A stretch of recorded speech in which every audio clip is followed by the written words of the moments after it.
you promote? I do, but I don't know how to use it yet.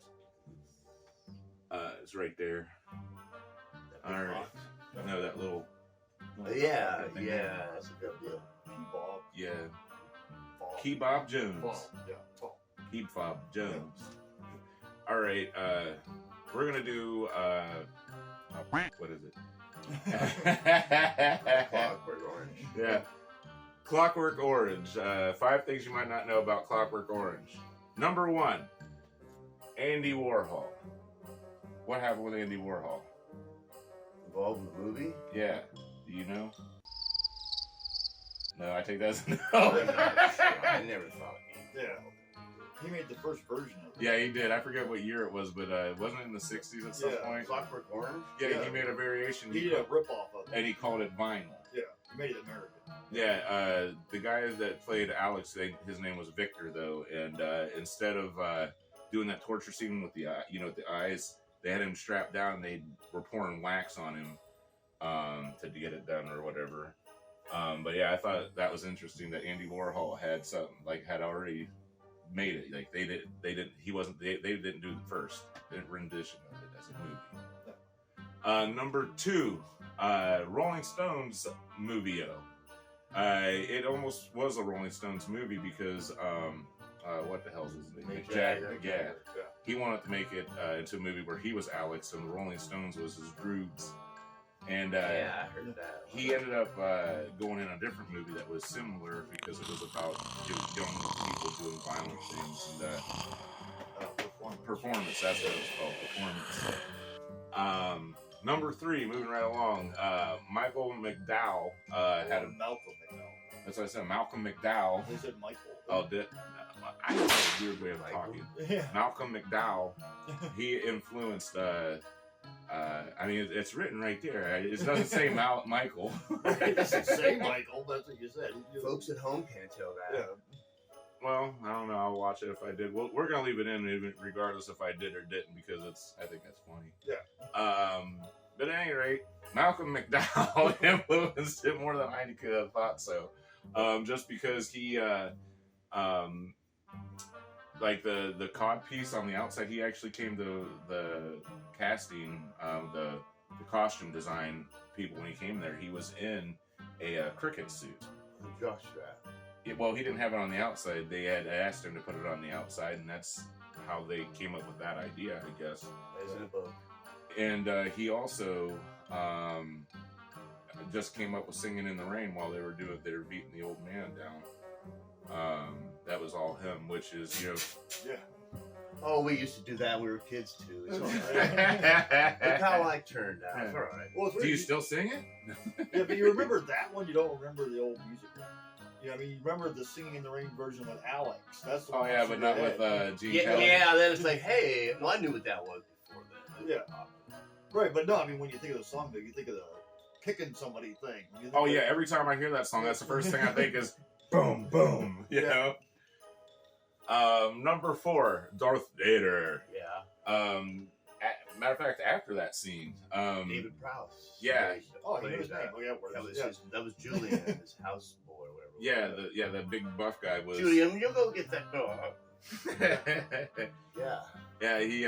But for those of you who don't know, he's the actor that played Darth Vader. He didn't do the voice. I always want to say Tommy Lee Jones, but it's James Earl Jones. Yeah, did the voice. That and a scuba gear was what Darth Vader was. Well, they're related, right? Tommy Lee Jones, James Earl Jones. Despite one being black, one being white. Yeah. All right, and number James 5. Earl Jones and Malcolm McDowell made television commercials together. What commercials? Television commercials for that was for. I didn't know that. Yeah. A bonus. There's a bonus for you. Yeah, Google it. Yeah, Google it and put it down in the comments. Yeah. Of anything, okay? Number 5, the Batman universe, okay? You want to take that one semi-silent? Or? No, go ahead. You start. Yeah. All right. One of the things is in Batman and Robin, if you look in the rave scene, matter of fact, Matt, can you help us out here? You can see where there's a group that are dressed like the Droogs in there. And then, what's the other thing? Oh, Heath Ledger. Oh yeah, Heath Ledger. Whenever he was researching the Joker, one of his biggest influence, he says, was the character of Alex in Clockwork Orange. Now, what are your guys' opinions on the movie yourself? I mean, knowing these facts, without these facts, how do you feel about the movie in general? I've seen it 1,000 times. I don't know anymore. I could just recite it from the beginning. Yeah, I really enjoy this movie too. It was something that gave my youth a real sweet taste to it. Yeah, it's, our lives would never be the same after that. I concur. Well, I you concur. can I say agree. too, like the book definitely feels like the movie. Well, Unless except you speak Russian after you get Yeah. well, there's a few exceptions, like that one girl whenever they were going to that rival gang and they were raping that girl out in the theater or whatever. That was like a 5-year-old in the book. I remember when the first time I read the book was at your house when I stayed there. And they beat up like a professor type guy. They beat the shit out of a few guys Yeah, I was gonna before say, they got yeah. to the wino. Right. Well, I guess when we were doing our research, they cut out a lot of footage out of this movie. Here's another bonus for you. They cut out a lot of footage, and they did show, I guess, in the stuff they were taking out, there were like 3 other old men that they had beat the hell out of. I don't know why they took it out. I couldn't find it. Again, if you know, put it in the comments, please let us know. Enough. But also another point of that movie is, you know, the 2 girls that he has the gangbang with, he meets at the record store. Yeah. They're the first 2, Janet and Chrissy from Three's Company. They were, I forget their name, but their show Man About the House, which I think premiered shortly right after Clockwork. They might have been just in the same room. It was like, let's try for this. But you'll see them. They 100,000 miles per hour. Yeah. And then they change their mind. Like, yes, William Tell. Yeah. Take a look at that. You know, The Simpsons, I like that thing on The Simpsons too. Whenever Homer and Marge, remember, he was like waiting for the food to cook and shit, microwave and everything. That was fun. Then there's Bart reaching up for the electrified. I should. Maybe we should bring these back For the electrified cupcakes, at least. Oh yeah, I forgot There's a about lot that. of it. And then When she that was one doing that with experiment with the mouse and schmoo them. banging on the head on the table. The schmoo, the white schmoo with the mustache. You know what a schmoo is. In place of the phallus that he eventually killed the cat lady with. Oh yeah, the shmoo. I don't know what a shmoo is. Look it up. Yeah. All right. And then our rating, from a 1 to 5, 5 being the best, 1 being the worst. What's your guys' ratings? A 4? I'm gonna go ahead and this will be one of the times I'm gonna go with a 5, because there was. I love the music. I love the violence. I love the everything about it. How everything come back to him. You know. It's one of my favorite movies, but I don't think it's the best. I'm gonna go My ahead. favorite We'll say. movie. Actually, I'll say a 4.5. It's hard to give something a perfect. I'll go 4.5. Actually. What would I give a perfect to? I'd give the Elephant Man a perfect shot. What? The movie, The Great Silence is a good movie too. I like it all the way through.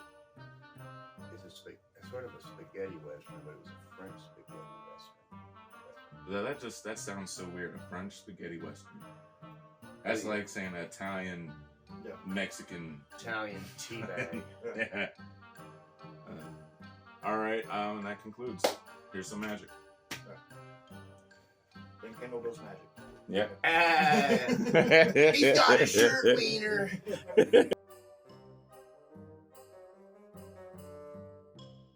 Hey guys and gals, we're here again. You remember Jimmy? Say hi, Jimmy. Hi, Jimmy. I knew he was gonna say that. Smack you. All right, what I'm gonna do is I'm gonna show you one of my favorite tricks. This might actually be my favorite trick. I call it Reign of Cards. Magicians, they call it card manipulation. At any rate, I hope you enjoy. You're gonna get good at you.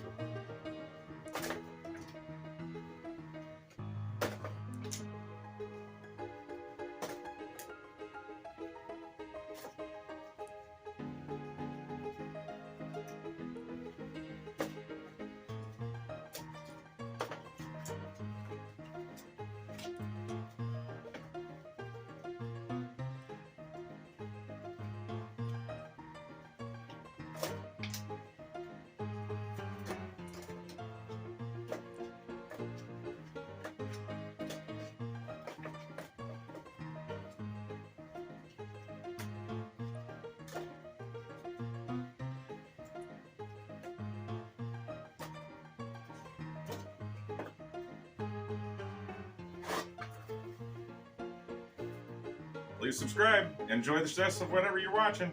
Later, taters.